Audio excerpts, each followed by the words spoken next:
할렐루야. 오늘 새벽에도 하나님께서 우리의 기도 시간에 함께 해주심으로 하나님의 말씀의 능력으로 우리의 속사람이 더욱더 새로워지고 우리의 모든 죄된 근성이 벗겨지며 하나님의 성령의 능력으로 주님의 능력으로 우리 속사람이 강건해지는 하나님의 놀라운 치유와 회복의 새벽기도 시간이 되시기를 주님 이름으로 축원합니다. 오늘은 아가서 2장의 말씀을 가지고 새벽에 은혜를 나누겠습니다.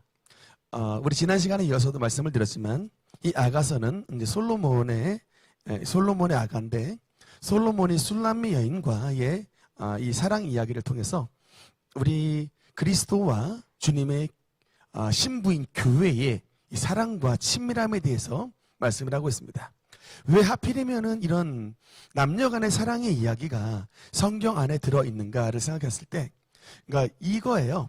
그러니까 이 세상에 있는 모든 악의 세력들, 모든 환란과 어둠의 세력을 극복할 수 있는 가장 큰 힘, 가장 큰 원동력이 무엇이냐면 바로 하나님과 하나님의 아들 예수 그리스도와 주님의 이 성도들의 신부들 간에 아주 밀접한 사랑의 힘으로 이 세상의 모든 환란을 이길 수 있다는 것입니다. 그러니까 이 아가서가 전체 8장인데 사실은 여러분, 그러니까 이 사랑의 능력이에요. 그 어떤 것보다도 큰 그 사랑의 능력.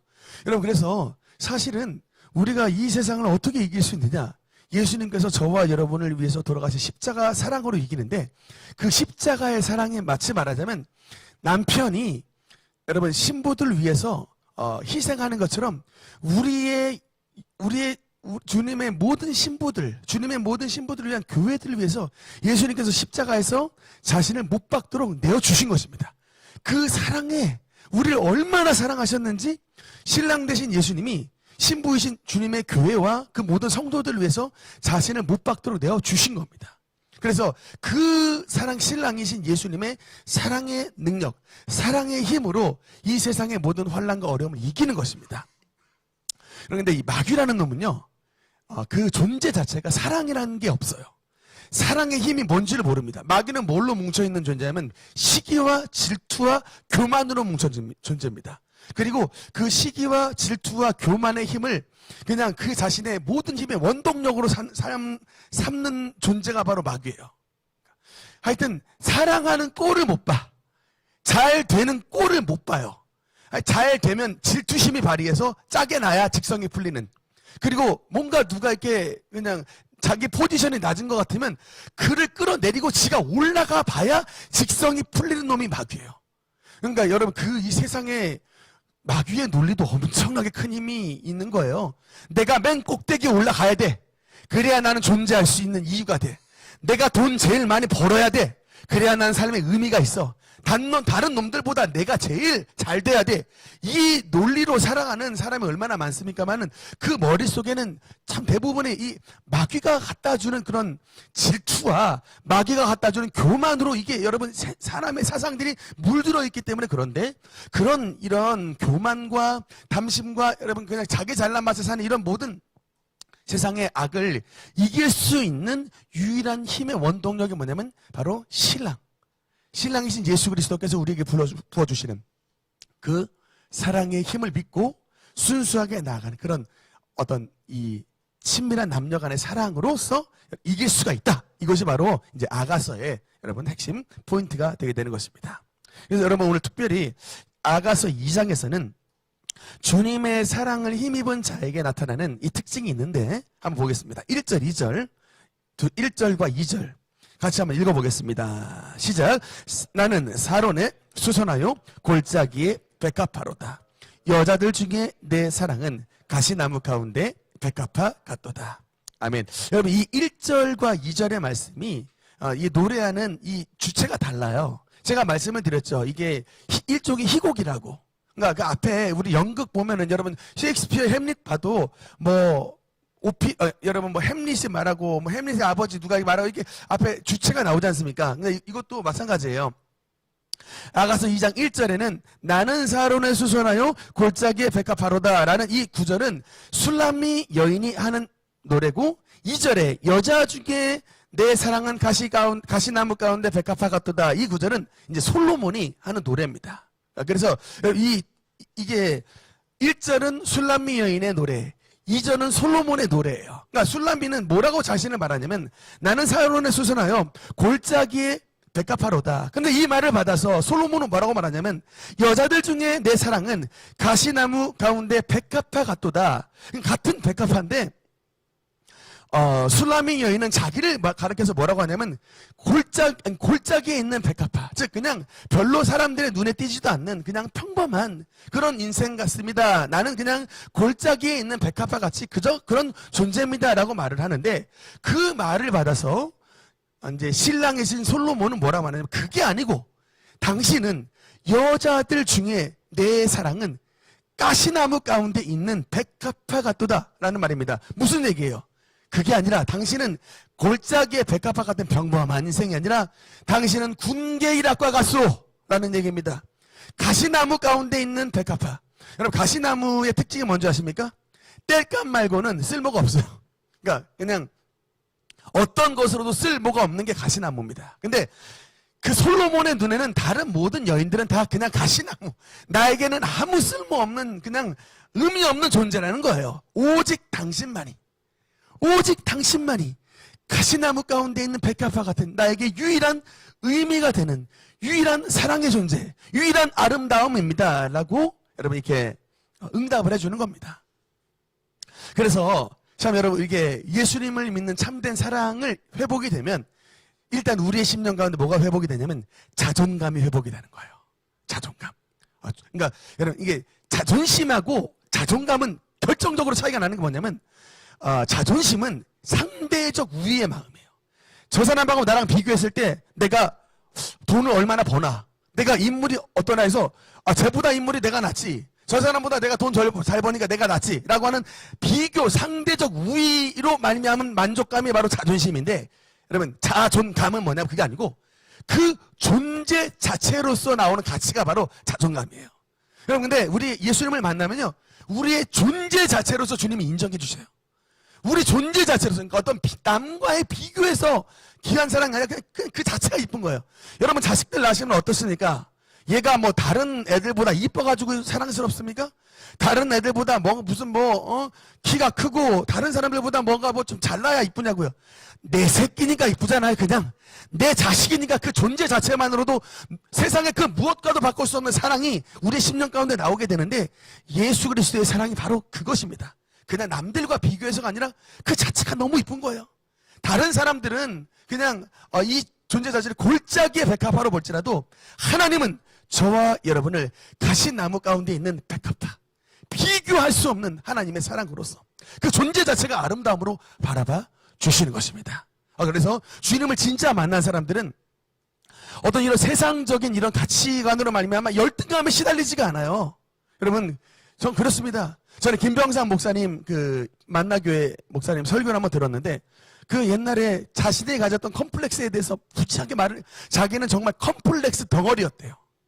왜냐면 아버지가 유명한 교회, 만나교회 담임 목사님이신데, 자기 아버지의 아들, 즉 목사님의 아들인 자기는 그냥 신앙도 별로 없고 맨날 가서 그냥 음주 가무를 즐기면서, 또 그 가운데 그냥 공부도 안 해가지고 다른 애들은 막 진짜 서울대 엄청나게 많이 갔었대요. 그분의 간증을 들으니까 그 반에서. 근데 자기는 그냥 삼류대학교를 가는 그런 공부도 못하는 아들, 그리고 아버지의 기대도 충족 못 시키는 아들, 그리고 또 희한하게 탈모가 20대에 와가지고 그냥 20대 머리가 다 벗겨져 버렸어요. 그러니까 뭘 봐도 막 희망이 없는 거예요. 머리는 탈모가 와버렸지, 아버지는 유명한 교회 담임 목사님인데 그 아들로서 기대를 충족시키지도 못하지, 공부도 못해, 맨날 가서 밴드나 하고서 그냥 당구만 치고 있는. 근데 제가 보니까 이 속세계는 아들이 하여튼 되돌아오면요, 그 옛날에 속세계했던 게 엄청난 이 자산이 된다니까요. 하여튼 여러분, 속세계는 딸내미일수록 기대를 많이 하셔도 됩니다. 그게 하여튼 하나님은 역전의 용사세라니까요.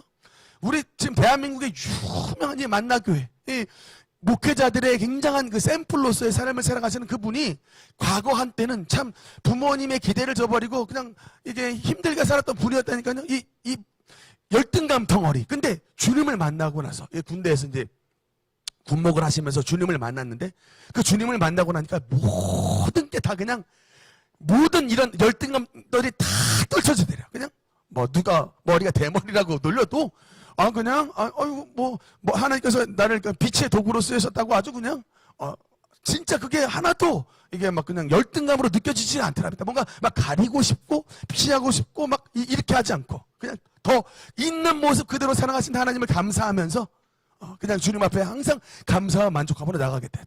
참 전 그분의 간증이 정말 옳다고 봅니다. 그러니까 여러분 우리가 아직 예수님으로 덜 채워져 있으면요 항상 마음이 갈급해. 뭔가 막 세상에 비교 우위를 해가지고 쟤보다 돈이 더 많아야 내가 기쁘고 쟤보다 조금 더 이뻐야 내가 진짜 좀 자존심이 세워지는 이런 비교 우위에 살았다면 하나님을 만난 사람은요 더 이상 그런 것에 집착하지 않습니다. 그냥 있는 모습 그 자체로 사랑하신 하나님께 감사하면서 믿음으로 나아가게 되는 거예요. 세상 사람들 가운데 난 정말 골짜기 가운데 백합화 같은 인생인데 하나님은 그게 아니고 너는 가시나무 가운데 백합화다라고 저와 여러분의 존재를 기쁘게 인정해 주시는 것입니다. 그 사랑을 위하여서 주님께서 저와 여러분을 위해 십자가에 못 박혀 돌아가시는 정말로 비교할 수 없는 그 어떤 것과도 바꿀 수 없는 하나님의 사랑을 우리에게 공급해 주시는 것을 믿으시기 바랍니다. 특별히 그래서 우리가 그런 사랑을 받은 자로서 우리가 주님의 사랑을 받은 자로서 우리가 어떻게 해나가야 되느냐. 여러분 10절 말씀 10절 그 다음에 13절 한번 두 절 한번 같이 읽겠습니다. 10절과 13절 10절 한번 먼저 읽겠습니다. 시작. 나의 사랑하는 자가 내게 말하여 이르기를 나의 사랑 나의 어여쁜 자야 일어나서 함께 가자. 13절 읽겠습니다. 무화과 나무에는 푸른 열매가 익었고 포도나무는 꽃을 피워 향기를 토하는구나. 나의 사랑 나의 어여쁜 자야 일어나서 함께 가자. 아멘. 신랑의 목소리입니다. 신랑 대신 예수 그리스도의 목소리예요. 나의 사랑 나의 어여쁜 자야 일어나서 함께 가자. 여러분 주님은 우리에게 함께 가자고 권하십니다. 이런 모든 삶의 여정을 그냥 주님만 가세요가 아니라 일어나 함께 주님과 동행하는 삶. 그러니까 주님은 저와 여러분이 요구하시는 것이 바로 동행입니다. 여러분 사랑하는 사람과 함께 있는 것이 여러분 가장 인생의 행복입니다. 그러니까 여러분 저와 여러분이 주님을 사랑하는 이런 심령이 있다면 그냥 주님과 함께 걷는 거예요. 모든 길을. 이곳에서도 주님과 함께 가고 직장을 갈 때도 주님과 함께 가고 가정에서도 주님과 함께 생활하면서 교회 나올 때도 오늘 주님 은혜로 베풀어 주옵소서. 임마누엘 하나님이 우리와 함께 하십니다. 그러니까 우리가 정말 주님을 사랑하면 주님과 함께하는 모든 시간이 기쁘고 감사합니다. 여러분 특히 여러분 오늘날 대부분 사람들이 기도하기를 힘들어해요. 왜 그럴까요? 그 기도하기를 굉장히 힘들어하는 그 진단 중에 하나가 뭐냐면 주님을 향한 기대와 사랑이 그만큼 식어서 그래요. 기도가 뭡니까? 하나님을 향한 대화, 하나님과의 대화잖아요. 우리의 속내를 우리의 하나님께 내어놓고 기도하는 것인데 대화가 단절이 됐어. 하여튼 가정 안에서도 병들었다는 뜻은 뭐냐면 부부간의 대화가 단절입니다. 부모 자식 간의 대화의 단절이에요. 근데 여러분 가정이 건강하다라는 것은 부부간에 끊임없는 소통이 일어납니다. 또 자식들과의 대화가 계속 일어나서 어떤 사정이 있는지를 부모님이 잘 알고 있어요. 그건 건강한 가정입니다. 그러니까 여러분 이게 함께 가는 거예요. 함께 일어나 함께 가는 것입니다. 나의 사랑 나의 어여쁜 자야 일어나 함께 가자. 함께 가는 것입니다. 모든 길을 함께 걷고 함께 의논하고 함께 기도하고 함께 열심을 내면서 동행하는 삶. 그것이 바로 여러분 주님 안에서 아름다운 신앙생활인 것입니다. 그러니까 우리가 정말 그냥 직장 나갈 때는 주님 떨어뜨려 놓고 뭐 여러분 고민할 땐 주님 떨어뜨려 놓고 내 고민과 내 생각대로 하는 것 이거 주님과의 동행하는 것이 아닙니다. 삶의 모든 현장에서 주님과 동행하는 삶이 되어야 되는 것이고 특히 여러분의 가정을 위해서 주님께서 주시는 중요한 교훈이 있는데 15절 읽겠습니다. 15절 읽겠습니다. 시작. 우리를 위하여 여우 곧 포도원을 허는 우리의 포도원에 꽃이 피었습니다. 아멘. 여러분 이 아가서 안에서도 이 영적인 세계에 대한 분명한 교훈이 들어있어요. 뭡니까? 우리를 위하여 여우를 곧 포도원을 허는 작은 여우를 잡으라. 우리의 포도원에 꽃이 피었습니다. 하나님의 사랑 안에 들어오는 데에 그 포도원과 같은 포도원 안에서 많은 열매가 주렁주렁 맺혀지는 아름다운 포도원을 여러분 허는 존재가 있다라고 말하잖아요.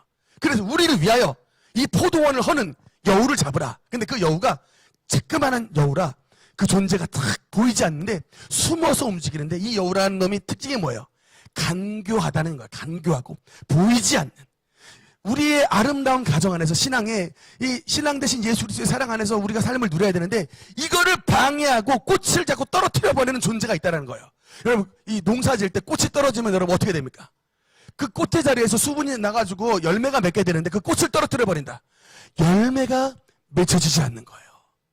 열매가 맺혀지지 않는 삶을 이끌어가는 이런 포도원을 허물어 버리는 디스트로이 망가뜨려 버리는 이런 작은 여우가 존재한다. 이 간교한 놈을 방치해 주지 말라는 것입니다. 이게 여러분의 가정에서 뭡니까? 이 부부 사이를 자꾸 갈라뜨려 놓는 이런 작은 여우를 활동하도록 놔두지를 말라는 거예요. 간교하게 움직이는 이런 마귀의 역사를 가만히 방치해 두지 말라는 거예요. 부모 자식 간에 얼마나 사랑스러운 존재입니까? 그런데 희한하게 세월이 지날수록 그냥 아버지는 그냥 아주 무대형으로 일관해버리고 심지어는 원수지간 비슷하게 지내는 분들이 우리 주변에도 많이 있어요.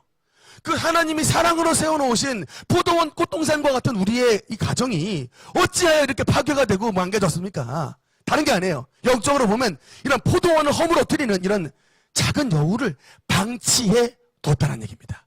방치해 두지 말라는 거예요. 그것을 찾아내서 그 존재를 이게 들어오지 못하도록 막으라. 여러분 그래서 포도원의 안전장치를 탁 막으라고 하는 것인데 그것이 뭡니까? 하나님의 말씀과 주님의 성령의 기도로서 여러분의 가정을 이 여우라고 하는 이 간사한 놈이 침투하지 못하게 막고 보호하라고 하는 것입니다. 여러분 그래서 분명히 말씀하고 있습니다. 우리의 가정에 역사하는 이런 작은 여우를 쫓아내고 들어오지 못하도록 막아내는 것이 저와 여러분의 굉장히 해야 되는 일이기 때문에 기도를 통하여서 혹시 지금 여러분의 가정이 굉장히 마치 무너진 포도원과 같은 그런 가정이 있다면 이게 여러분이 잘못 살아서가 아니라 여러분을 질투하고 하나님의 사랑에서 멀게 하려고 하는 이런 악한 존재가 지금 활동하고 있음을, 작은 여우가 활동하고 있음을 기억하고 그 작은 여우를 몰아낼 수 있는 능력의 근원이신 예수 그리스도께 의지해서 나가서 이런 모든 것들을 이겨낼 수 있는 하나님의 사람이 되시기를 주님 이름으로 축원합니다. 그래서 말씀의 결론을 맺겠습니다. 오늘 아가서 2장의 말씀을 통해서 우리는 세상에 봤을 때 골짜기의 백합화와 같은 이런 연약한 존재의 사람인지 모르지만 하나님은 저와 여러분을 그냥 골짜기의 백합화와 같은 그런 존재로만 보시는 것이 아니라 가시나무 가운데 있는 백합화 같은 아주 유일무이한 하나님의 가장 귀한 사랑으로 삼으신다는 것을 기억하면서 주님 안에서 나의 사랑, 나의 어여쁜 자야 일어나 함께 가자. 주님께서 우리를 초대하셨을 때 주님과 함께 위대한 신앙생활의 여정을 시작하는 저와 여러분 되시기를 주님 이름으로 축원합니다. 기도하시겠습니다.